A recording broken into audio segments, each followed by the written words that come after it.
Hey everyone, welcome back. Ready for another deep dive? Always ready to dive in. Today, we're tackling a topic that's pretty close to home for, well, everyone, right?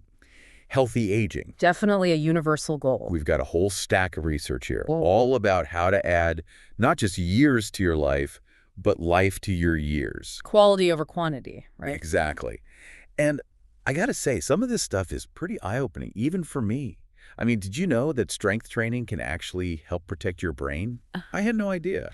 Yeah, it's fascinating how interconnected everything is. It really highlights how much control we have over how we age. It's not just about genetics, it's about the choices we make. So let's break it down, shall we? First up, the physical stuff.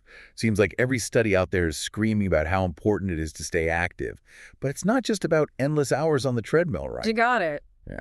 We need to think beyond just cardio. Strength training is absolutely essential too.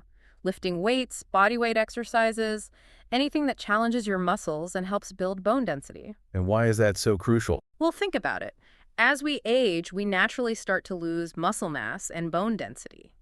That can increase the risk of falls, limit our mobility, and make it harder to stay independent. Strength training helps counteract those effects. Okay, that makes total sense. I've been meaning to get into strength training myself, but to be honest, I'm a little intimidated. I mean, fitting in 150 minutes of aerobic activity a week already seems like a lot. Yeah, I hear you. But the good news is, it doesn't have to be some crazy, intense workout regimen. You can break it up into smaller chunks throughout the day. Like, how small are we talking? Even just 10 minutes here and there can make a difference. A brisk walk, some gardening, taking the stairs instead of the elevator, it all adds up. Okay, that's encouraging. What about strength training? Any tips for beginners? Absolutely. Yeah. You can start with simple exercises using resistance bands or just your own body weight. There are tons of resources online, apps, even YouTube videos that can guide you through it. Perfect. So we've got the movement part covered, but you can't talk about physical health without talking about food, right? What's the latest on nutrition for healthy aging? Think of your diet as fuel for the aging process, fuel that can help build a strong, resilient body. What you eat plays a huge role in how well you age. So what should we be loading up on? Well, a Mediterranean-style diet comes up a lot in the research. It's all about emphasizing fruits, vegetables, whole grains, and healthy fats like olive oil. Lots of color on the plate, got it. I'm also seeing a lot of buzz about antioxidants these days. What exactly are they, and are they really as crucial as everyone says? Antioxidants are basically these powerful little compounds that help protect your cells from damage. They're like tiny warriors fighting off the stuff that can age us prematurely. Interesting. And where do we find these little warriors? All over the place, actually, especially in things like brightly colored berries, which are packed with these things called flavonoids, and tomatoes, which contain a powerful antioxidant called lycopene. Okay, so not just buzzwords then. I've been trying to eat more berries lately, but I'll have to add tomatoes to the shopping list too. Good plan. And while we're on the topic of good plans, don't forget about hydration. It sounds simple, but it's easy to get dehydrated, especially as we get older. It's true. You don't realize how much water you need until you're feeling like a dried up prune. Okay, shifting gears a bit here. What about keeping our minds sharp? I'm seeing a lot about the importance of mental and emotional well-being too. Couldn't agree more. You know that feeling of accomplishment you get when you learn something new? That's not just a nice feeling, it's your brain actually forming new connections, creating new pathways.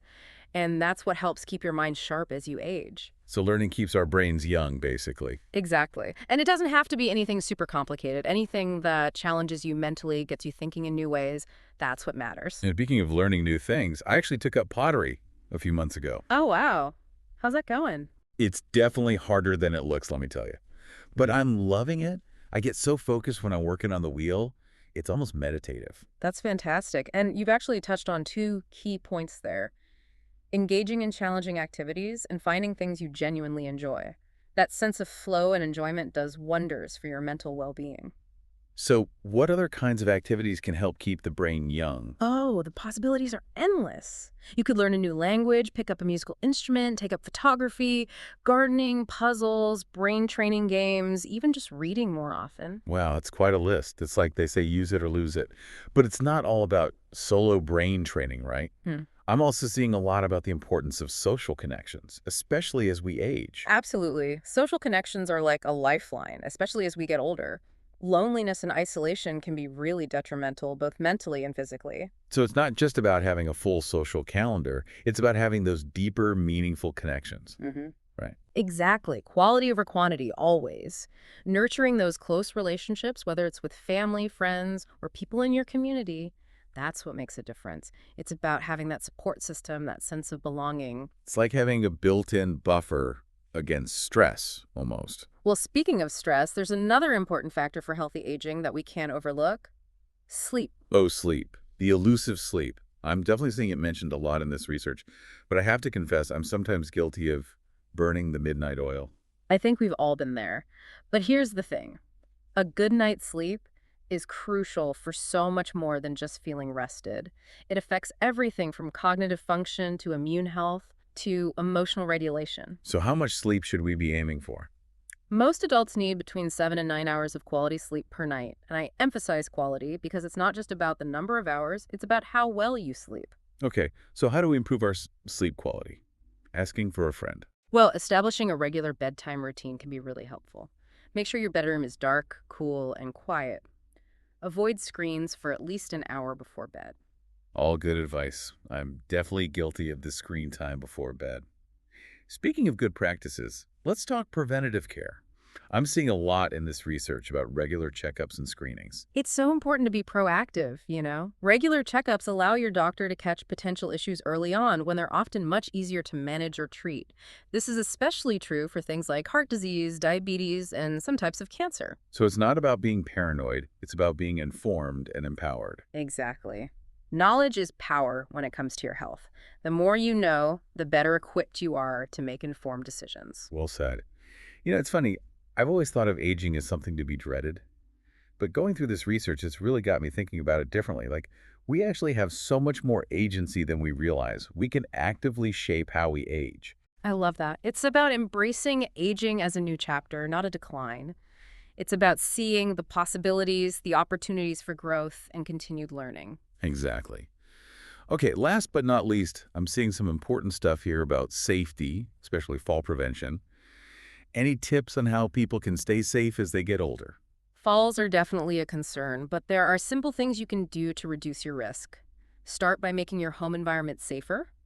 Remove tripping hazards, make sure there's adequate lighting, and wear sensible shoes. Those are all good reminders. And of course, remember those balance exercises we talked about earlier? They play a huge role in preventing falls, too. So it all comes full circle. Wow, we've covered a lot today. But I think the biggest takeaway is that healthy aging is a holistic pursuit. It's about taking care of your physical health, keeping your mind sharp, nurturing your emotional well-being, and staying connected with others. Couldn't have said it better myself. It's about recognizing that all these aspects are interconnected, they all influence each other. We've talked a lot about the what of healthy aging. But before we wrap up, here's something for you to ponder. What's your why? What are your personal motivations for wanting to age well? What do you want to be able to do, experience, or contribute as you get older? Keep those motivations in mind. Let them guide you. Thanks for joining us on this deep dive. Remember, it's never too late to start prioritizing your health and well-being. You've got this. See you next time.